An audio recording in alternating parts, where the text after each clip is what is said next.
So, hi everybody. My name is Dimitris, and I'm a research associate at the University of Cambridge, where I recently completed my PhD in computer science with Professor Cecilia Mascolo.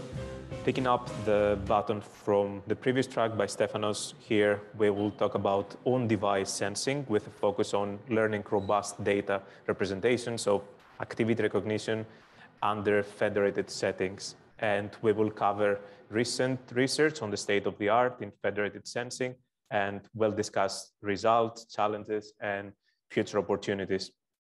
So first, some bits about my background. I recently completed my PhD at Cambridge, focusing on representation learning for mobile sensing and applications to health. And my current research revolves around ML, mobile computing and mobile sensing, and its interplay with health.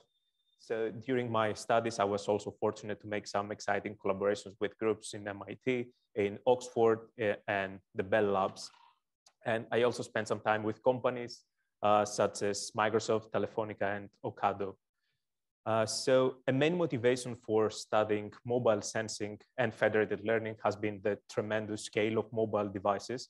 And estimates suggest that there are more than 4 billion smartphone users in 2021, which is more than half of the planet. Also, wearable and other personal devices are seeing a surge in momentum right now. And there is so much potential to use that for research and new products. We know that phones, wearables, and other personal devices come equipped with plenty of sensors, such as motion, humidity, or even cameras, thus opening the way for fitness, health monitoring, and new interactions.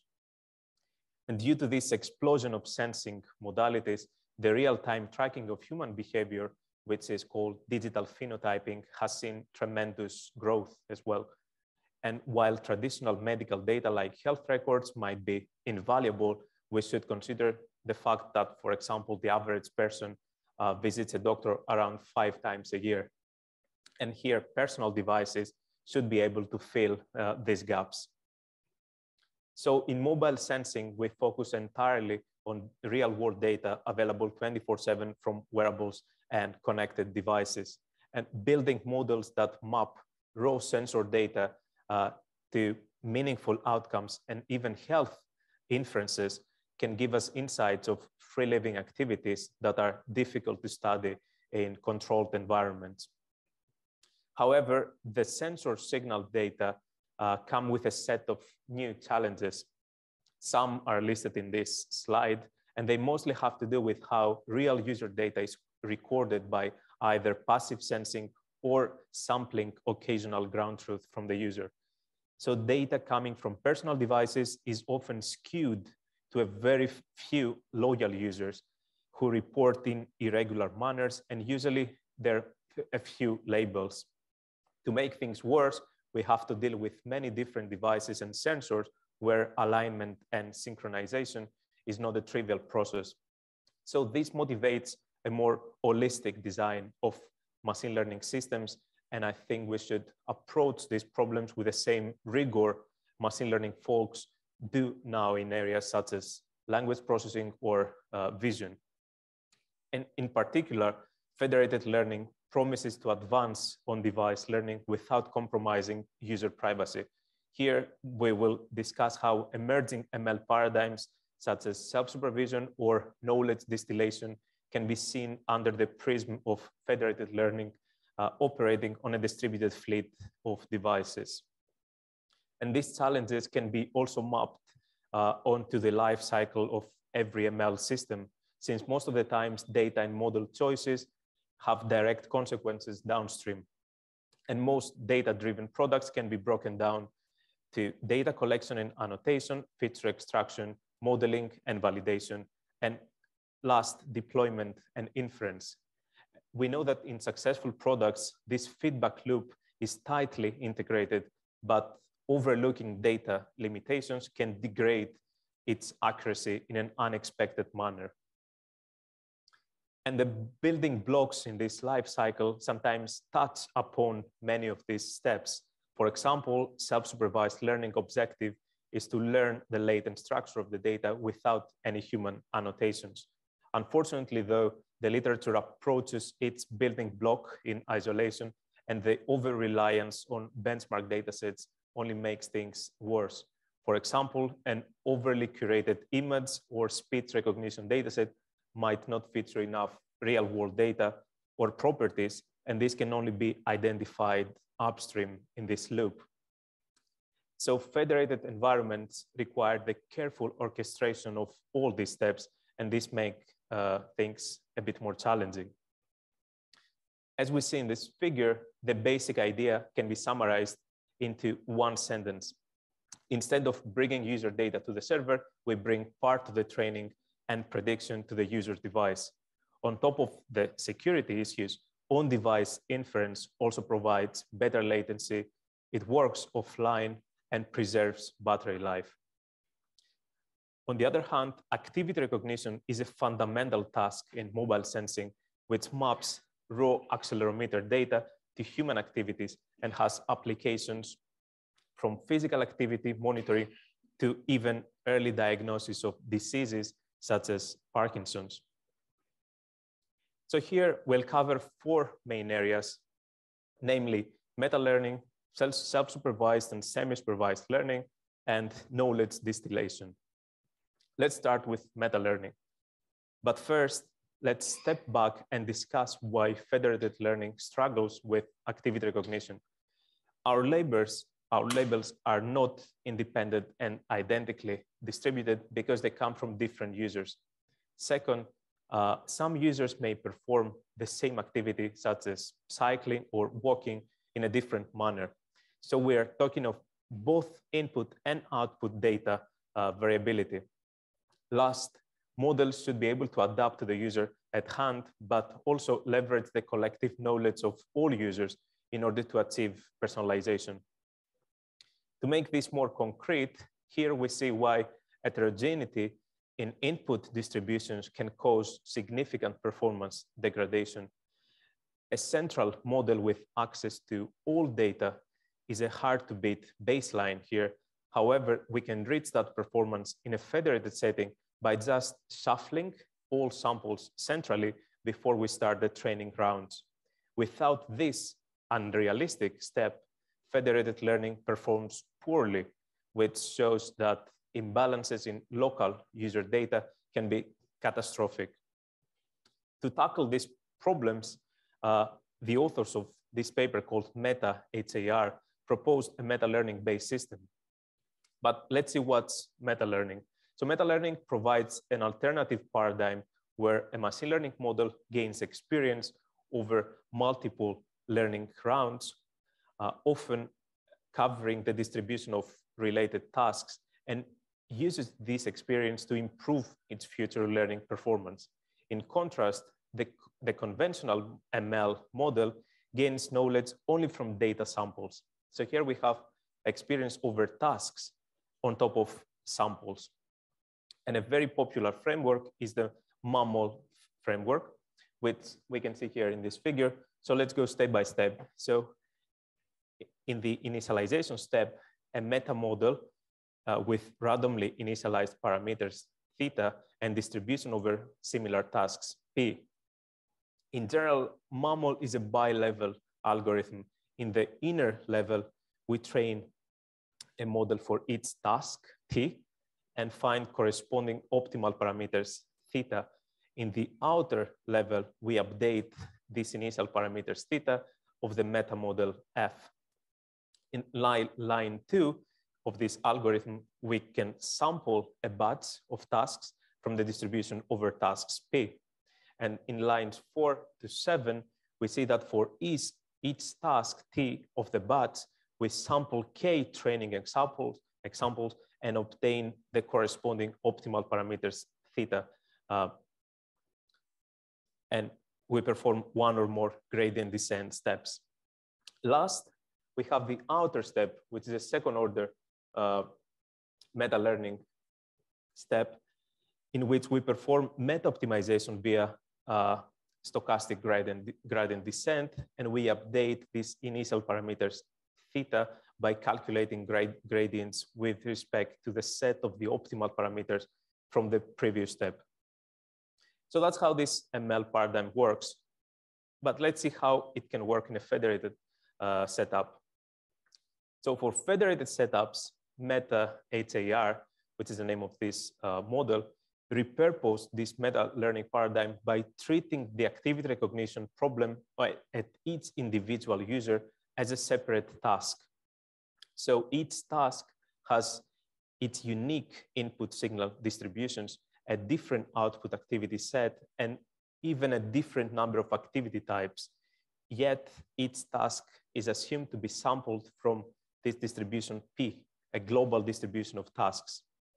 And as we see on the right-hand side, each user holds a local data set. Then they pull the model parameters from the federated server, and then we update them using the local data set. Last, we push those updates to the federated server. So let's see why this works. So compared to vanilla federated learning or federated averaging, as we saw earlier in the previous talk, we see that Meta HAR outperforms due to its personalization capabilities. Compared to federated averaging, we have another baseline, which is a simpler baseline called federated reptile, which simply adds extra adaptation steps to generate personalized models. And the reptile works by repeatedly sampling a task, training on it by multiple gradient descent steps, and then moving the model weights towards the new parameters. So we see here that Meta HAR builds on top of that by employing additional fine-tuning of the encoder model with an unsupervised loss and a client-specific layer in the end. We also see that by adding more adaptation epochs, as we see on these 1 to 3 steps here, we get better performance in the end. So let's now talk about learning from the data itself, or what is called self-supervised learning. So in most works in the literature, there is this assumption that labeled data is always available, but this might not be the case with sensor signals. For example, human activity recognition datasets require a parallel video recording in order to annotate the timing of the activities, which is mostly, it's a costly activity and sometimes even infeasible. So an emerging idea for self-supervised learning is to contrast two different views of the same data sample. For example, on the right-hand side, we see a dual stream architecture, a multimodal architecture that learns from the raw input signal and its complementary view, which is a scalogram or a wavelet-based representation of the signal, the original signal.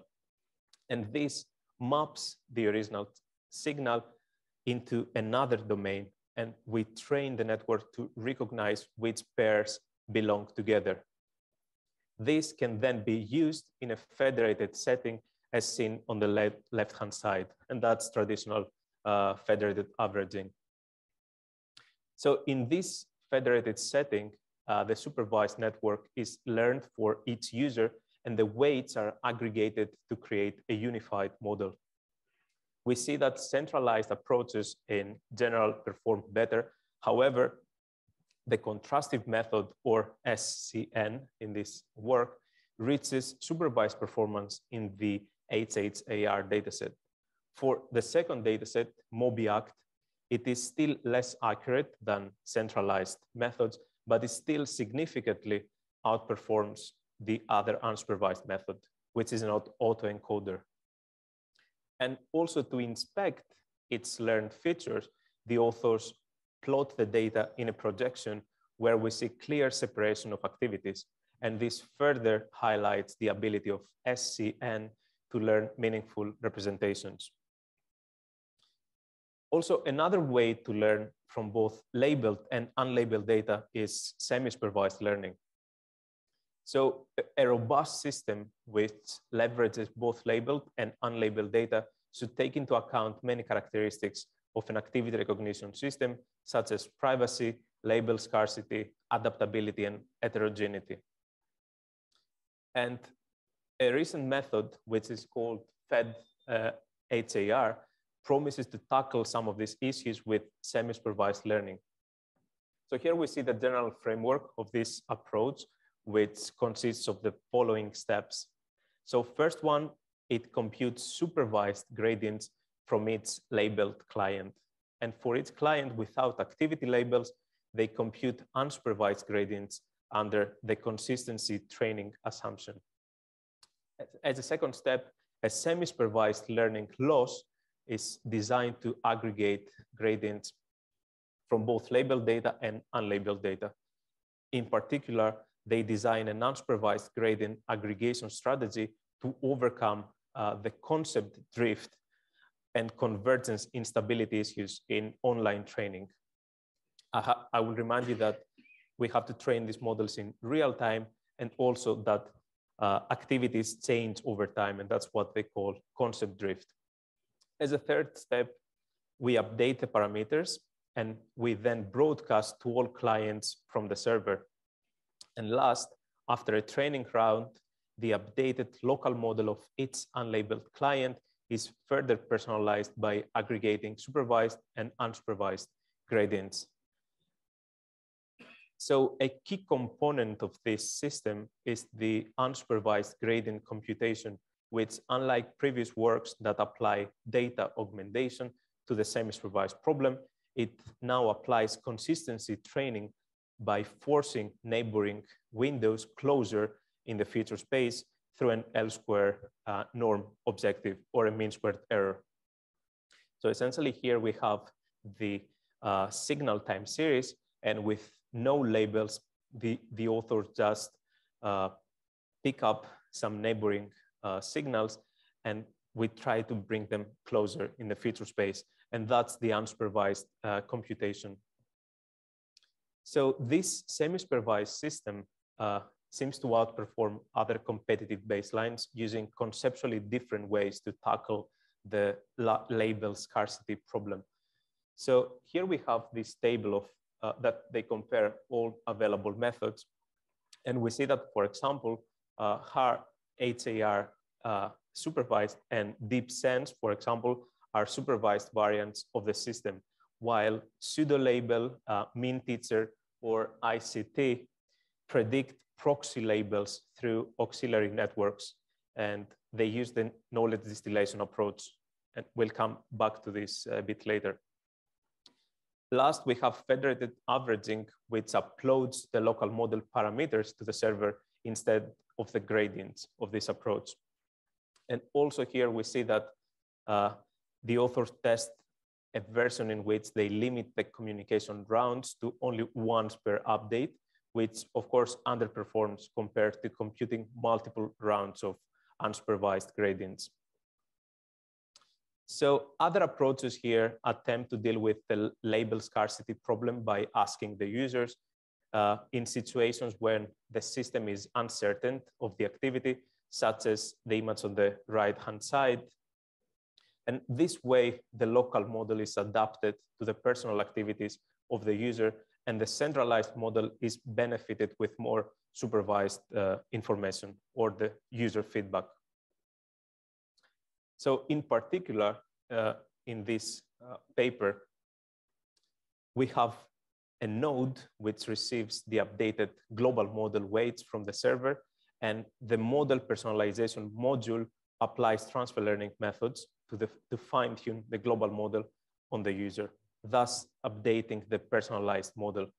And after classification, if the confidence of the current prediction is low, an active learning process is triggered, and the system asks the user about the activity. So before starting the federated process, the local labeled and unlabeled data are used to train a label propagation model, which will automatically label a significant portion of the unlabeled data.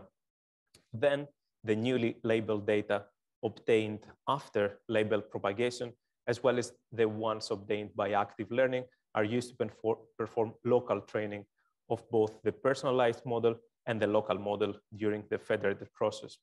However, only the weights of the local model are transmitted to the server to update the global model.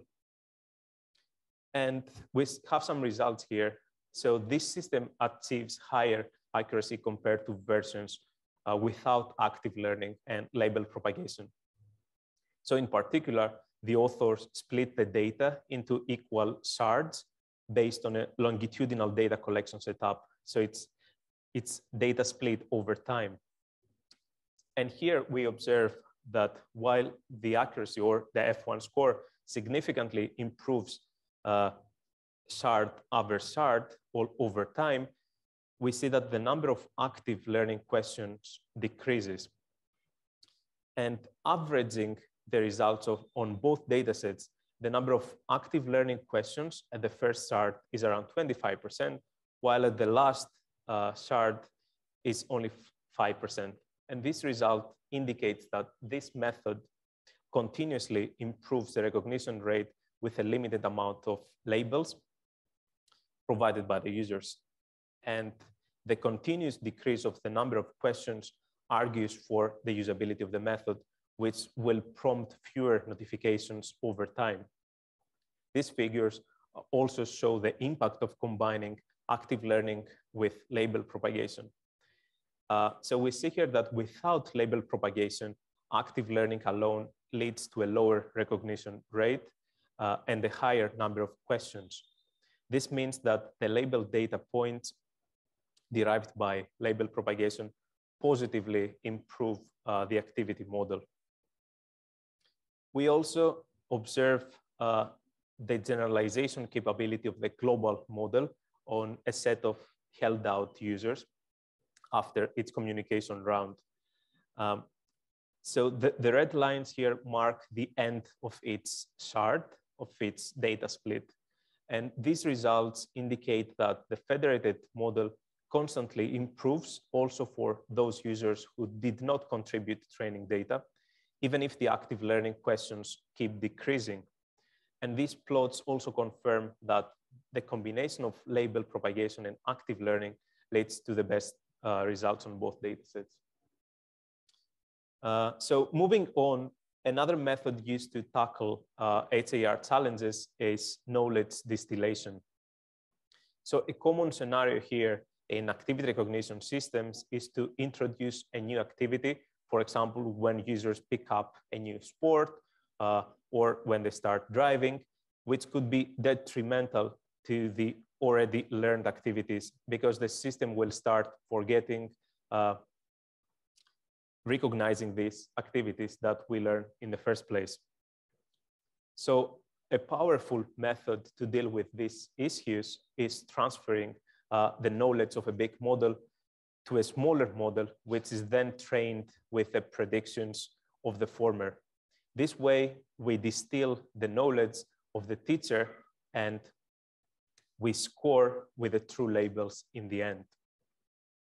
So in a federated setting, an interesting idea was to use the server as a second teacher and to send its knowledge to a student client model. The first teacher, which is the past model of a client, can increase the specificity of a student, which is a client, which allows to be still good on tasks it has learned before. And the second teacher, the server, can improve the general features of a client by transferring the knowledge from all the other clients and avoid overfitting of a client model on its new task. So here we see two competing approaches with 1 and 2 teachers. And the final objective on the bottom is a combination of the traditional classification cross-entropy loss and the new distillation losses. So how does it work? So compared to a standard continual learning method, which just introduces new classes, that's on the left-hand side, we see that, for example, if we have class 1, which is the orange line, the orange bar, we see that this class is immediately forgotten when the learning task was changed on class 2. So that's something that we want to avoid at all costs. So however, in the federated scenario with 2 teachers, we observe that the model picks up the new classes without forgetting old ones. and the client learns one task during the first half of the total number of communication rounds, and a new task during the second half.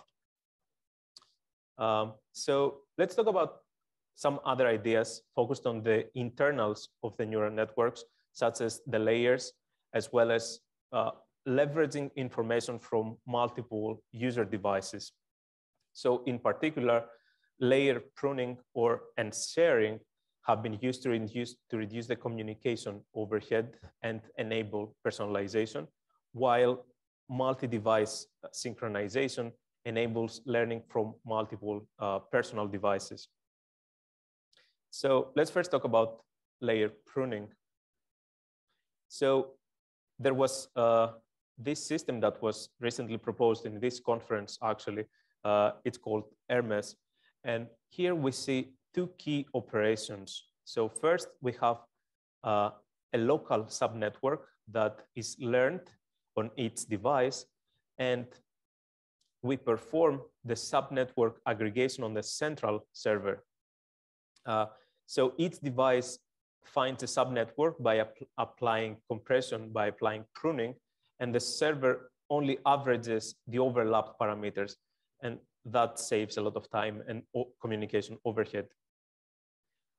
So pruning can be done on a randomized way, as we see on the bottom right in this figure. However, a channel-wise pruning in green color, has some advantages in terms of hardware acceleration, and in this case is preferred. So another idea was to share the layers, and that's mostly for personalization capabilities. So there was this recent approach called FedAvg, and we have a local model of its user, which we optionally initialized randomly, or we initialized from a pre-trained model. So then it performs model grouping and model merging in a bottom-up layer-wise manner. So specifically, the server groups users based on the model affinities obtained from model results on a common sample set using the KL divergence. We then perform model merging to obtain stable models with lower layers shared within each group.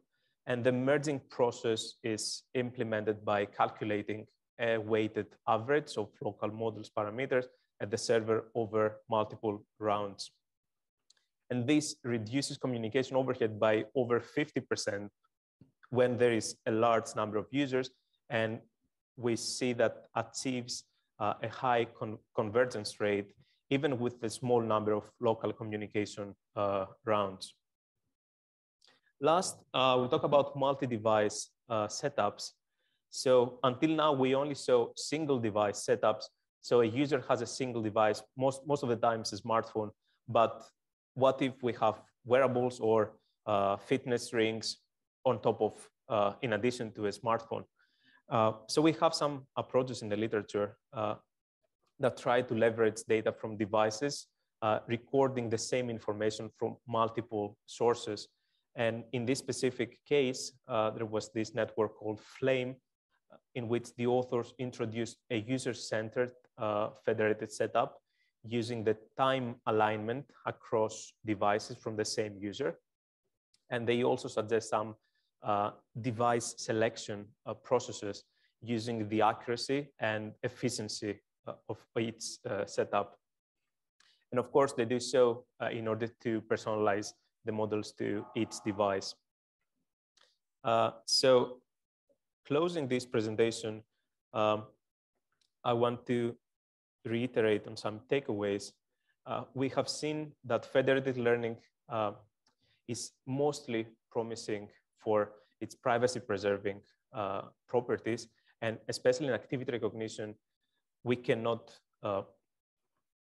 compromise user data because most of the times it can reveal very personal information. And in activity recognition also, we don't have huge labeled datasets similar to ImageNet or in NLP.